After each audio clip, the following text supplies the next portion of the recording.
Hello everyone. Good evening. I am your educator Anjali Sharma and I welcome you all to Arpita Sharma classes. This is a new series wherein we'll analyze previous year economics questions via quiz. Before starting the quiz, a small announcement. You can subscribe to Arpita Sharma classes for daily Hindu analysis, daily economics MCQ series, Indian polity classes, strategy related to UPSC, CSC, and much more. You can also join our Telegram channel Simplifying UPSC with Ease for class updates and notes. Also, Arpita ma'am is taking live classes on Unacademy Plus. Use code Sharma AYT Sharma YT 10 to get 10% discount. Now, let's begin with the quiz. So the question 1 goes as, consider the following items: cereal grains hulled, chicken eggs cooked, fish processed and canned, newspapers containing advertising material. Which of the above items is or are exempted under the GST goods and services tax? GST इनमें से कौन सी चीज़ों पर नहीं लगता है? Serial grains हल्ट मतलब कि सीरियल ग्रेन्स हल्ट होते हैं, जैसे कि अगर मान लीजिए गेहूं होता है तो गेहूं के ऊपर का छिलका उतारा हुआ, तो that is the cereal grains हल्ट.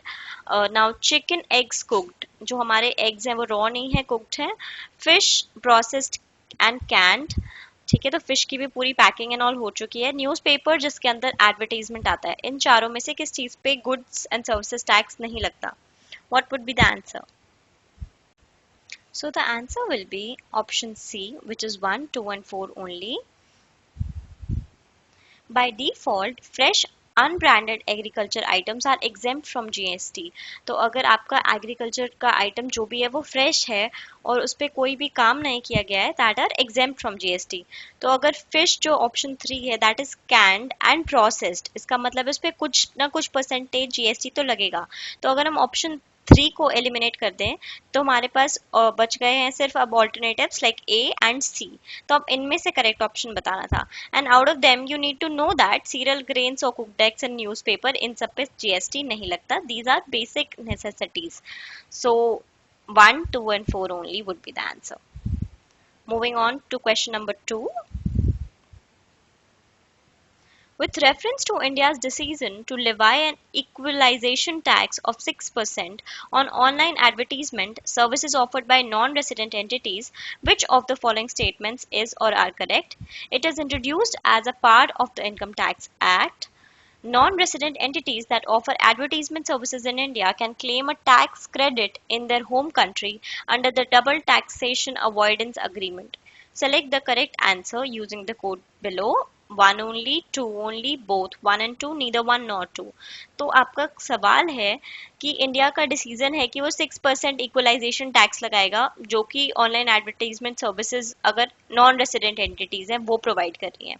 तो अब इसके बारे में सवाल क्या है, क्या एक ये नए मतलब एक पार्ट की तरह इंट्रोड्यूस हुआ है इनकम टैक्स के एक्ट के, या फिर एक दूसरा जो आपका स्टेटमेंट है इसमें ये लिखा है कि जो नॉन रेसिडेंट एंटिटीज हैं और जो एडवर्टीजमेंट सर्विसेज देती हैं वो टैक्स क्रेडिट अपने होम कंट्री में क्लेम कर सकती है डबल टैक्सेशन अवॉइडेंस अग्रीमेंट्स की वजह से.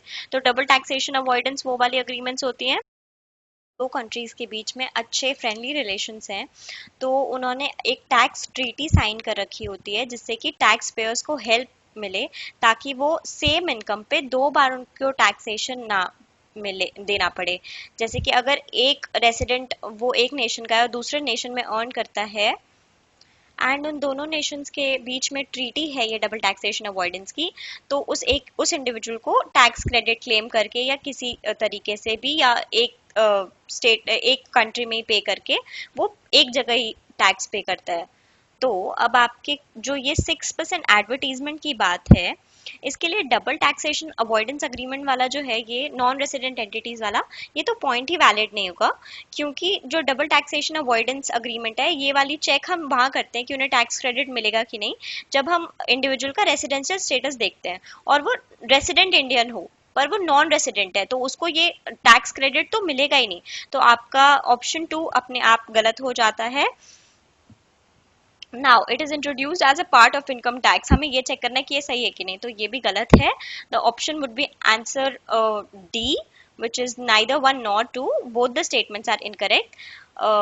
The levy would fall under a separate self-contained code and would not be a part of Income Tax Act 1961. So, option statement 1 is wrong.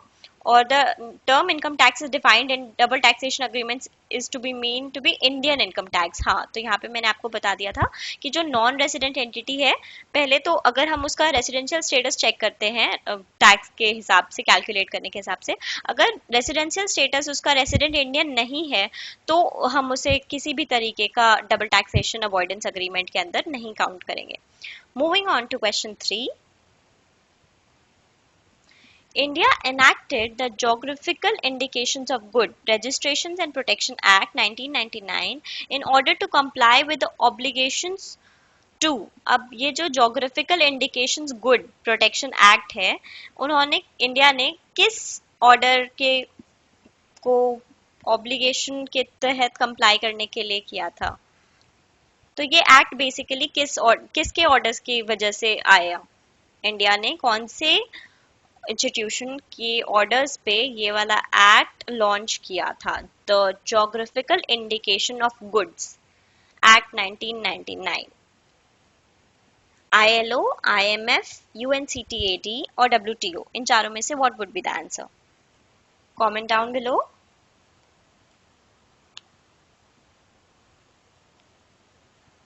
This should be a very easy question for the people जिन्होंने international organisations पढ़े हैं. तो अगर उन्हें इस act के बारे में नहीं भी पता है तो भी उन्हें ये पता है कि जो ऊपर के ABC पॉइंट्स है ना, वो रिलेट नहीं कर रहे हैं इसमें, मतलब दे आर इररिलेवेंट. तो हमारा जो ऑप्शन बच गया that is option D, which is the correct answer. So अब जीआई क्या होते हैं? जीआई जो होते हैं ज्योग्राफिकल इंडिकेशन, वो कोई नेम या साइन हो सकता है जो कि एक गुड्स पे यूज किया जाता है जो स्पेसिफिक ज्योग्राफिकल ओरिजिन मतलब ज्योग्राफिकल एरिया में बने हो. जैसे कश्मीर में बने हो तो उसमें, और उसके में कुछ ट्रेड्स हैं जो कश्मीर में होने की वजह से उनके में है, जैसे पश्मीना शॉल्स वहां पे बनती हैं, तो उस पर कोई ऐसा नाम या कोई ऐसा साइन दिया जाए जो कि स्पेसिफिक ज्योग्राफिकल ओरिजिन उनका बता सके. Now geographical indications are valuable rights which if not adequately protected can be misused by dishonest commercial operators to the detriment of both the consumers and the legitimate users. तो इस right को protect करने के लिए बनाया गया है, otherwise जो है कि कमर्शियली ऑपरेटर्स जो होते हैं वो इसे मिसयूज कर सकते हैं और कंज्यूमर्स को एक्सप्लॉइट कर सकते हैं और लीगल यूजर्स को भी प्रॉब्लम दे सकते हैं. तो the TRIPS prescribe minimum standard of protection of GIs and additional protection for wines and spirits. Article 22 to 24 of Part 2, Section 3 of the TRIPS prescribe minimum standards of protection to the geographical indications that WTO members must provide. तो आपको पता चल गया कि WTO के अंदर trips ने है, उन्होंने ये गाइडेंस दी है ज्योग्राफिकल इंडिकेशंस देने की. ठीक है. India, in compliance with its obligation under TRIPS, has taken legislative measures by enacting the Geographical Indications of Goods Registration and Protection Act 1999, which came into effect on 15 September 2003, and the Geographical Indications of Goods Registration and Protection Rules 2002. तो एक geographical indication जो है that is registered for a period of 10 years and the registration may be renewed from time to time for a period of 10 years at a time. Now moving to the next question, which is question 4. As per the NSSO 70th round situation assessment survey of agricultural households, consider the following statements. तो situation assessment survey of agricultural households NSSO की 70th round में कुछ statements हैं जो हमें consider करने हैं. that are, Rajasthan has the highest percentage share of agriculture households among its rural households. Out of the total agricultural households in the country, a little over 60% belong to OBCs. In Kerala, a little over 60% of agricultural households reported to have received maximum income from sources other than agricultural activities. Which of the statements given above is correct or are correct? तो ऊपर आपके पास 3 statements दिए कि राजस्थान जो है उसका highest percentage share जो है हाउस होल्ड्स का दैट आर अमंग, मतलब जो ज्यादातर लोग काम कर रहे हैं, they are involved in agricultural households. Now out of the total agriculture households in the country, मतलब अब इसमें दूसरा स्टेटमेंट आपका ओबीसीज के बारे में है कि आपका जितना भी टोटल कंट्री में होता है एग्रीकल्चर, उसमें से लगभग 60% जो है वो ओबीसीज करते हैं। और केरला में 60% से ज़्यादा जो agricultural households हैं, they have reported to have maximum income from sources other than agricultural activities। उन्हें other मतलब agricultural activities के अलावा सारी इनकम, ज़्यादा इनकम मिल रही है। सो इनमें से कौन कौन सी स्टेटमेंट्स करेक्ट हैं, बताइए।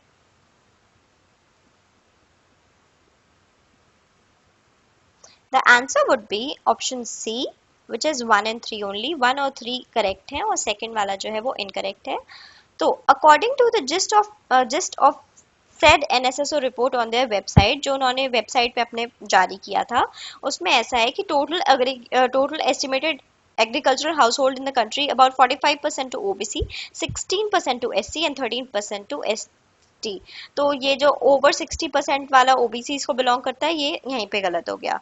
और जब 2 गलत हो गया है तो ऑप्शन इसके अलावा हमारे पास बचता है 2 हटा के देखिए, ए गलत, बी गलत और डी गलत, तो ऑप्शन बचता है C only and that is the correct answer. Moving on to the next question. Despite being a high saving economy, capital formation may not result in significant increase in output due to। अच्छा, तो हमारी एक economy है जो high saving है, ऐसा माना जा रहा है यहाँ पे कि हम एक हाई सेविंग इकोनॉमी में आते हैं। वी सेव फॉर फ्यूचर कि अब कुछ प्रॉब्लम हो, सेविंग्स करो, हर घर में ये चलता रहता है। तो कैपिटल फॉर्मेशन जो है may not result in significant increase, मतलब स्टिल इतना सेव करने के बाद भी कैपिटल फॉर्मेशन जो है वो सिग्निफिकेंटली इंक्रीज नहीं हो रहा है आउटपुट में। इसका क्या रीजन हो सकता है? Weak administrative machinery, illiteracy, high population density, high capital output ratio. तो आपकी एडमिनिस्ट्रेटिव मशीनरी जो है वो वीक है, या आपकी जो आबादी है वो काफी ज्यादा अनपढ़ है उसके कारण ऐसा है, या हाई पॉपुलेशन डेंसिटी, हमारी पॉपुलेशन डेंसिटी बहुत हाई है इसकी वजह से, या हाई कैपिटल आउटपुट रेशो। तो कैपिटल आउटपुट रेशो क्या होता है?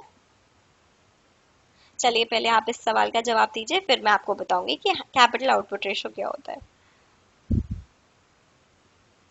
So the correct answer would be option D, which is high capital output ratio। तो capital output ratio क्या होता है? The concept of capital output ratio expresses the relationship between the value of capital invested and the value of output। कि मैंने कितना capital invest किया और उससे कितनी value generate हो रही है output की। तो capital output ratio is the amount of capital needed to produce 1 unit of output. कि मतलब एक यूनिट ऑफ आउटपुट प्रोड्यूस करने के लिए कितना कैपिटल चाहिए, कि अगर मुझे आउटपुट में अगर एक पेन को ले रही हूँ तो उसके लिए मुझे कितना रॉ मटेरियल या कितना कैपिटल इन्वेस्ट करना पड़ेगा। तो capital output ratio measures the percentage increase in the capital formation required obtaining a percentage increase in the GDP। Entrepreneurs, by investing their own savings and informally mobilizing the savings of their friends and relatives, contribute to the process of capital formation। लेकिन जो lower capital output ratio है ना, that is considered efficient. तो अब यहाँ पे lower capital output ratio का क्या मतलब है कि given rate of मतलब that only low level of investment is needed to produce a given rate in the economy। इसका क्या मतलब है कि बहुत कम इन्वेस्टमेंट करने से भी बहुत ज्यादा आउटपुट निकल रहा है। इसका क्या मतलब है? आपकी मशीन, आपकी इकोनॉमी एफिशिएंट है, कम से कम पैसे में भी वो बहुत अच्छा परफॉर्म कर रही है, बहुत अच्छा आउटपुट दे रही है। This is considered as desirable situation. Lower capital output shows that capital is very productive and efficient. और यहाँ पे हमारे क्या आ रहा है कि जो कैपिटल है हमारी वो इंक्रीज नहीं हो रही, कैपिटल फॉर्मेशन बहुत अच्छे से इंक्रीज नहीं हो रही। जितनी प्रोपोर्शन में आपका सेविंग इंक्रीज हो रहा है उतनी प्रोपोर्शन में आपकी कैपिटल फॉर्मेशन इंक्रीज नहीं हो रही है। दैट इज बिकॉज हमारा कैपिटल आउटपुट रेशियो हाई है, ठीक है, एंड दैट शुड बी लो अगर हमें एक एफिशिएंट और प्रोडक्टिव इकोनॉमी बनना है तो। So D is the fitting option. If capital to output ratio is high, then capital formation may not result in significant increase in the output.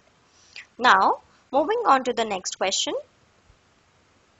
Consider the following statements. As per the Right to Education Act (RTE), to be eligible for appointment as a teacher in a state, a person would be required to possess the minimum qualification laid down by the concerned State Council of Teacher Education.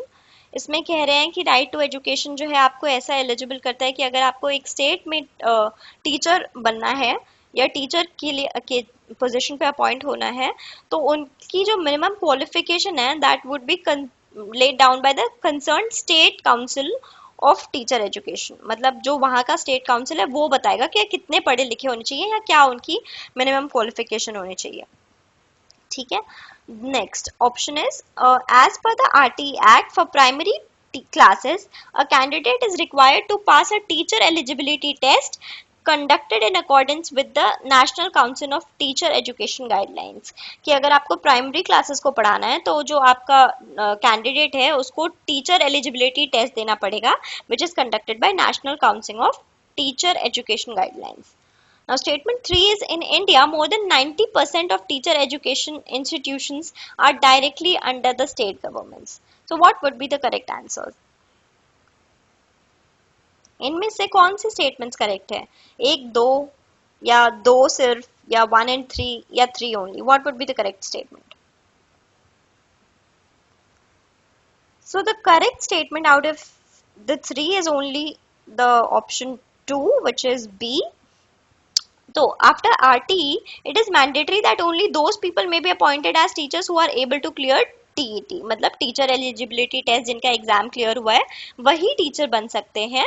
तो इसलिए हमारा option 2 correct है और सी और D तो अभी eliminate हो गए क्योंकि 1 and 3 and 3 ओनली। तो अब हमारे पास बच गए ऑप्शन ए एंड बी, जिसमें एक हमें पता होना चाहिए कि 1 सही है कि नहीं। As per the original act uploaded on the HRD website under RT Act Section 23, National Council for Teacher Education NCTE decides minimum qualification। तो हर एक कंसर्न स्टेट काउंसिल नहीं डिसाइड करता बल्कि नेशनल काउंसिल जो है टीचर एजुकेशन का वही decide करता है कि सारे स्टेट्स में क्या मिनिमम क्वालिफिकेशन होनी चाहिए जिसके हिसाब से आपके वहाँ पे टीचर्स अपॉइंट किए जाएंगे। तो आपका ऑप्शन 1 भी गलत हो गया। तो we are left with the only option that is B and which is the correct option. Moving on to the next question. Recently, now not so recently, it is a previous year question, India's first national investment in manufacturing zone was proposed to be set up in, तो national investment and manufacturing zone NIMZ ये कहाँ पे propose किया गया था setup करने के लिए?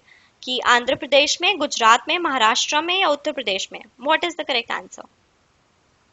Come on, comment down your answers below. The answer is option A, which is Andhra Pradesh.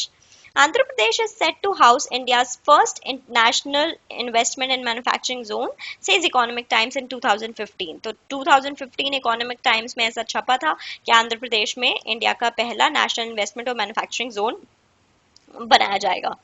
तो अब नेशनल इन्वेस्टमेंट और मैन्युफैक्चरिंग जोन है क्या? They are important instruments of national manufacturing policy 2011।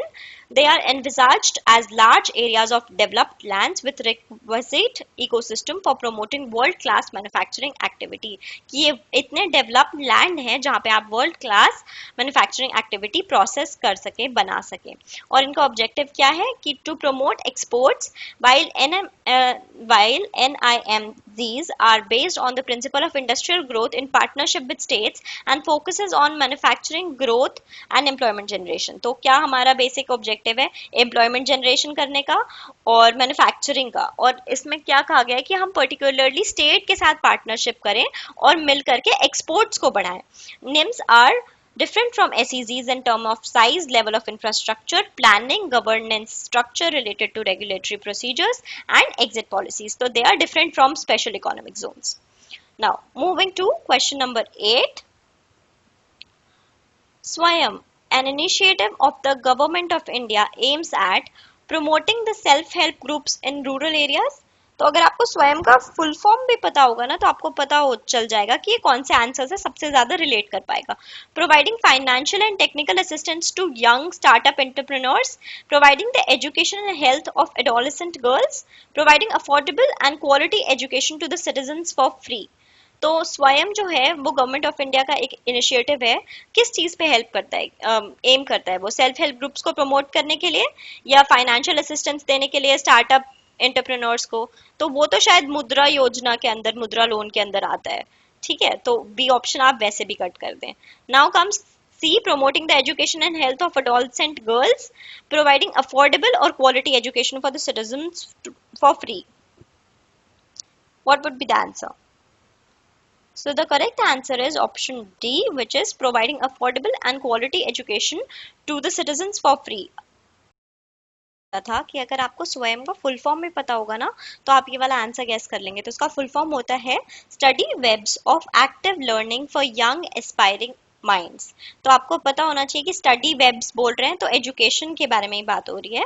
Now with the launch of Swayam, India has become one of the few countries in the world which has its own online interactive learning platforms that provides not only video lectures, reading materials, but also assignments, quizzes that could end up in securing credits after completing the assessment system. In fact, जैसे जो बच्चे अभी BCom कर रहे हैं या bachelors में हैं और उनका सीबीसीएस का कोर्स है, तो वहाँ पे जो क्रेडिट सिस्टम है, आप अगर स्वयं में भी कोई कोर्स करते हैं और आपने वही सब्जेक्ट कर लिया है तो देयर इज अ मेथड जिससे कि आप वो क्रेडिट्स अपने मतलब सिलेबस में जुड़वा सकते हैं कि आपने वो पढ़ लिया है और आपको उसका एग्जाम भी नहीं देना पड़ेगा. तो that is a nice thing. Now more than 400 courses are available on Swayam, covering all the engineering and non-engineering subjects at undergraduate and postgraduate levels. 400 से ज़्यादा courses available है. The UGC has already issued regulation that allows transfer of credits earned through the courses done through Swayam into the academic records of the students. यही मैंने बोला था कि जो UGC है उन्होंने ऐसी रेगुलेशन दे दी है कि अगर उन्होंने स्वयं पे कोई कोर्स करा है जिसमें कि मान लीजिए पोर्टफोलियो इन्वेस्टमेंट या पोर्टफोलियो मैनेजमेंट का मैंने कोर्स करा और उसमें 22 क्रेडिट्स का था जिसमें से कि मेरे 18 क्रेडिट्स आ चुके हैं, तो वो मैं अपने नॉर्मल कोर्स में शिफ्ट करवा सकती हूँ अगर मेरा एमकॉम या बीकॉम या बीए बीबीए में ये सब्जेक्ट है पोर्टफोलियो मैनेजमेंट का. तो आप ये वाले अपने क्रेडिट्स और ट्रांसफर करा सकते हैं. It is now possible for the students and others to take courses of the prestigious IITs और IIMs without formally studying there, क्योंकि वहाँ की फैकल्टी भी आपके स्वयं के कोर्सेज में पढ़ा रही होती है, तो आप वहाँ के कोर्सेज बिना वहाँ जाए भी पढ़ सकते हैं. The platform has been constructed by Microsoft with totally indigenous efforts. Now, moving to the next question. Regarding DigiLocker, sometimes seen in the news, which of the following statements is or are correct? तो DigiLocker आप सबने सुना होगा, अगर मतलब digital locker के बारे में तो काफी न्यूज में आया था. तो it is a digital locker system offered by the government under the digital India program. क्या ये डिजिटल लॉकर सिस्टम है गवर्नमेंट के द्वारा दिया गया डिजिटल इंडिया प्रोग्राम के तहत. It allows you to access your e documents irrespective of your physical location. आप कहीं पे भी हैं, आप अपने ई डॉक्यूमेंट्स देख सकते हैं. क्या ये सच है, ऐसा कहना चाह रही है ये क्वेश्चन कि इनमें से बताइए दोनों स्टेटमेंट्स में से कौन से स्टेटमेंट्स करेक्ट है. दोनों में से एक भी नहीं या दोनों एक, 1 और 2. What is the correct answer? So the correct answer is this one is a very easy question, I must say. इसके लिए ज्यादा टाइम नहीं मिलेगा. Answer is option C, both are correct. मतलब हमें पता था कि हमने जब डिजिटल लॉकर के बारे में सुना भी था तो उन्होंने ये क्यों निकाला था, ताकि आपको फिजिकली सर्टिफिकेट्स कैरी ना करनी पड़े हर जगह. वो खराब हो जाती हैं, एट टाइम्स मुड़ जाती हैं, वाटर प्रूफ नहीं होती, बारिश में जाना पड़ सकता है, बहुत कुछ हो सकता है आपकी फिजिकल सर्टिफिकेट्स के साथ. तो उसको ऑनलाइन सेव करके रखना is a very good idea, पर टिल द टाइम वो आपका डेटा सेफ है तब तक it is a good idea. Now DigiLocker is one of the key initiatives under the digital India program. तो first statement तो correct हो गई. This was released by the department of electronics and information technology, government of India. The space can be utilized for storing personal documents like university certificates, permanent account number, cards, voter ID cards etcetera. मतलब obviously एक individual का एक ही voter ID cards, and the URIs of the e documents issued by various issuer departments. Now it is aimed to help people by eliminating the use of physical documents and in sharing verified electronic documents across government agencies. तो आपको कोई government form भरना है etcetera etcetera, तो वहाँ के लिए भी आप शायद डिजी लॉकर में से अपना सर्टिफिकेट वहाँ पे अपलोड कर सकते हैं. Now moving on to the last question of the day. In the context of which of the following do you sometimes find the terms amber box, blue box and green box in the news? तो ये किस बारे में है, amber box, blue box और green box? WTO affairs, A. SARC affairs, UNFCCC affairs, India European Union negotiations on FTA. इन चारों में से कौन सी कंटेक्स्ट में है ये, एम्बर बॉक्स, ब्लू बॉक्स और green box? Amber is kindly yellowish colour, तो अगर आप तीनों मिला करके देखें तो थोड़ा ट्रैफिक सिग्नल बन रहा है, बस रेड नहीं है, ब्लू है.